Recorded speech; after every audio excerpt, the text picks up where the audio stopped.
Okay, we are here in Urbana's third oldest park, Carl Park. Have you seen the statue of Lincoln over there? Yes, I've seen it. I've seen it with this shiny nose. That's how come I got to know where this place was.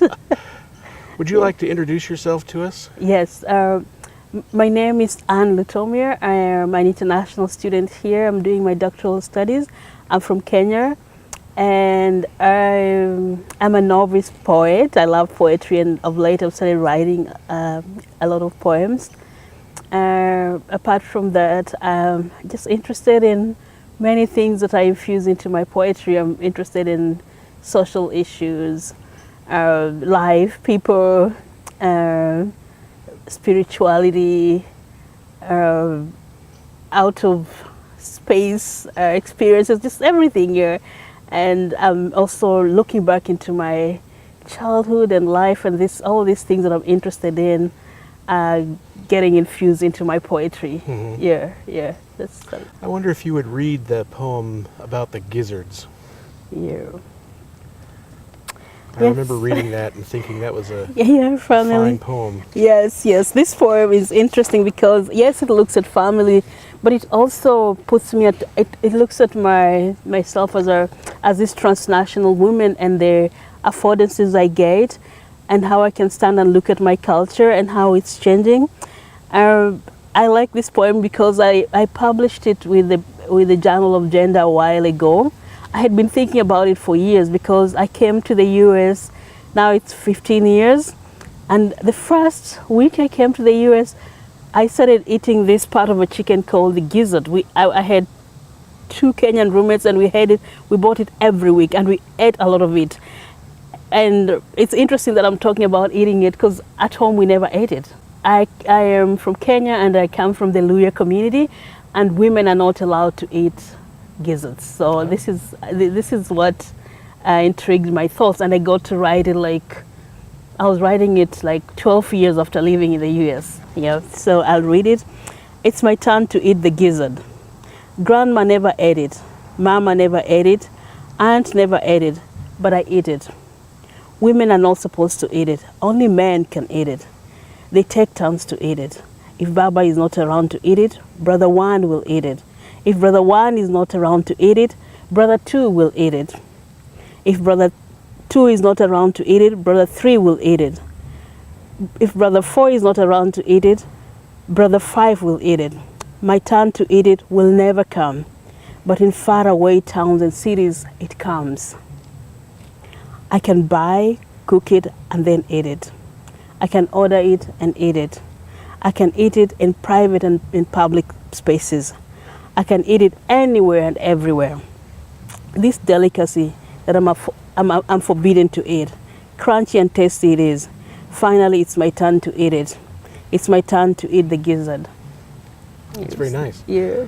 Do you feel that writing poetry is a political thing, a sort of task or a labor that you intend, like writing a dissertation, to have some meaning in the world, or is it a spiritual practice for you?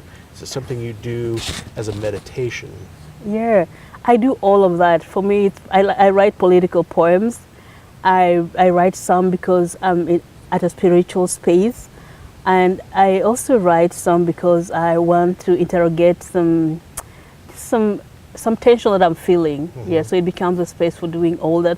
And you're right, it's also for me a craft that I'm doing intellectual work, just like my dissertation.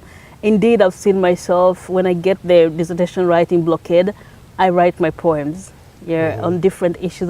Sometimes I've turned on NPR and I listen to some issue on BBC, and it triggers my poetry writing. Yeah, I've lived for a long time in Orchard Downs, which is next to the Japanese garden.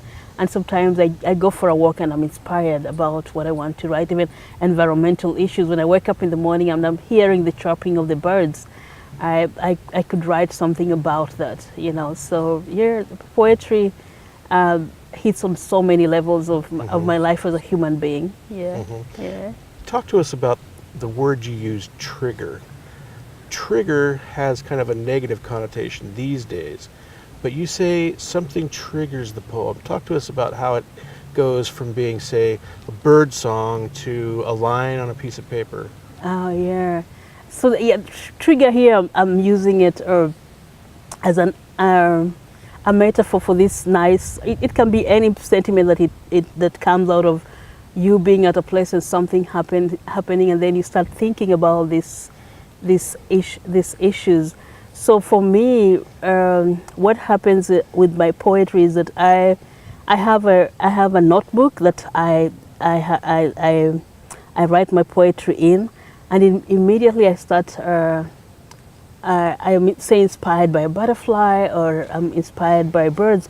I write it, even if I'm lying in my bed. I start writing it, and yeah, I put it in my pen and in my book. And I took poetry as a child in Kenya in standard in standard 4, which would be elementary school, the 4th year.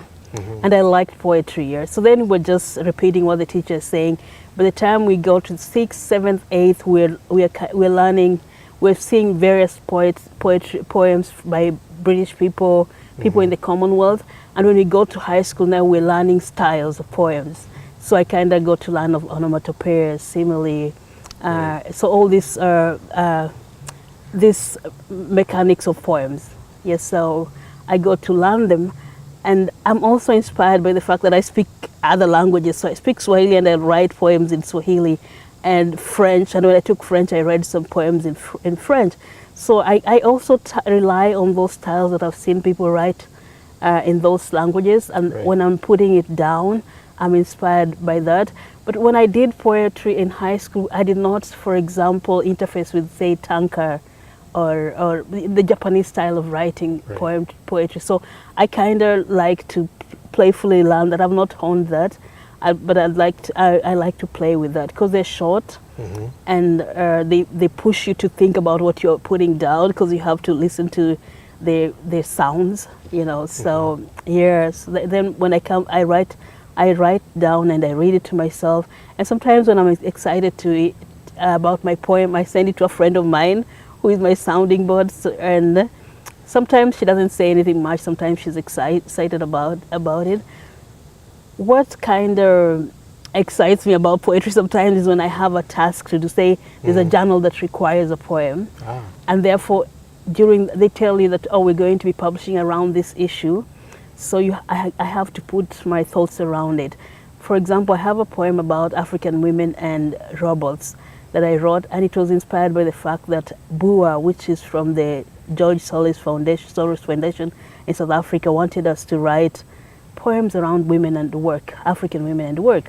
So I study human resource development, so I understand what's going on in the world around work, the way with artificial intelligence work is shifting. So I understand work and performance and the way work is shifting. So that influenced my writing. So in my writing, I interface the rural woman in Africa and the woman who lives in the city and is working, and how they do their work and care for their work. And if they were to be replaced by a robot, what would happen? And I was also showing the little nuances of what these women do that is not visible. What would you say makes you an African versus American poet? I think I play on both grounds. Yeah, there are things I write that are American, like in the winter I like to observe. I've written a poem, I don't have it here, around the winters of Illinois, how they've changed and how they impede our movement sometimes. But they're beautiful, so I write that. But I'm still thinking of whether I want to brand myself as an African poet, or whether I want to take to be on both ends, because I've spent 15 years here, and this is where I've written most of my poems. Right. So they're kind of tied to my memories of home, but also I write poems about my experience in the U.S. The weather, the people that I experienced, the food, everything. And I think the gizzard poem shows that very well. So I try to tap on these two worlds that I've lived in. Yeah, so when I'm writing for the African audience, then I do like the journals I was writing in that journal, BUA. I'm writing for for consumption on the African continent, then I'll write it that way. In the U.S., it tends to be there's more people that you can speak to, Right. so therefore I open it up to my African experience and my American experience, even global experience. Yeah. How do you know when a poem is ready to send out to the world? Yeah. I sometimes I feel it. I feel that this is just enough. I have this gut feeling that this is enough, and I like what I'm reading, And sometimes I've got sounding boards. I send it to this particular friend of mine has read all my poems, so she's like, "Yeah, this sounds good. You might want to tweak this word." I've been flexible of late. I'm also married to my words. Yeah, Right. So I tweak, and sometimes I tweak over. There's some I've not published, so over the years I keep on changing some aspects of the lines. Yeah, but for me, I rely on my gut feelings and the rules that I've just read about poems. If I'm playing around with a haiku, once I feel that I've done the 5-7-5, Right. and then I know, this is it. And sometimes I can even visualize it. What image do I want to portray out there? Then I feel, this is right. Yeah. Is there a difference between English and Swahili in terms of the rhythmic patterns that the language gives itself to? Like in the English language, we have the various kinds of meter. So the iambic pentameter is ba-dum, ba-dum, ba-dum, ba-dum. That's kind of the basic one. Is there something similar to that poets in Swahili would listen for and try to create? Yes, it's the poetry. The Swahili is an old language with old poetry. Borrowed. Some of it was they think of poetry in Swahili but write in Arabic, but you write there.